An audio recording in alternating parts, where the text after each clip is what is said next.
Kama nilivyokuambia mwanangu, shambani huko baba mvua zimechachamaa hatari. Nitegemea mwanangu nijeta na viazi vya chips. Ile imeshindikana. Yaani mvua zinanyesha na zinakubali. Ubaya sasa. Nilipofika pale nataka kuniloga ndugu yangu. Kasha kufa mimi. Nimekanyaga ile jiwe linaitwa sijui gani ndugu yangu. Yaani hilo jiwe ni hatari. Nimepotea. Tuseme ilibidi nishikie kama maili moja na kufahamu kule Kibaha. Nilikuwa naishi mara ya kwanza. Kama unatoka pale maili moja, unaenda mpaka Kibamba.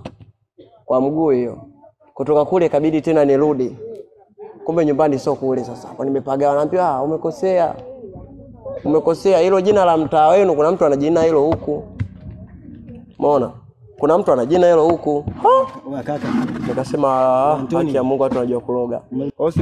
Usinione nimekuja hivi mkavu labda ukajua mwanangu sikupendi na kukubali na nakupenda na nakuzingatia. Baza Masawe. Bila shida hilo. Antoni. Nikasema sasa yale mazaga yako unayopendaga wewe ya mixani nini minyama nyama ile Mr. Tojo. Miono ndingili nende. Antoni.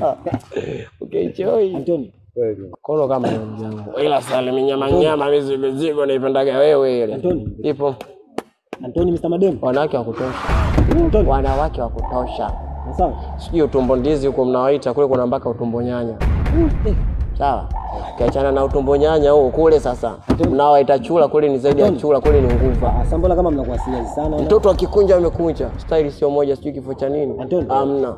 Antoni. Kule mpaka kupona kwa nini? Sasa ni baki au sema kiangalia mwanangu ndio hivyo gazabu asira. Antoni. Kata. Ona, au gazabu asira mawazo. Ndio mwanangu.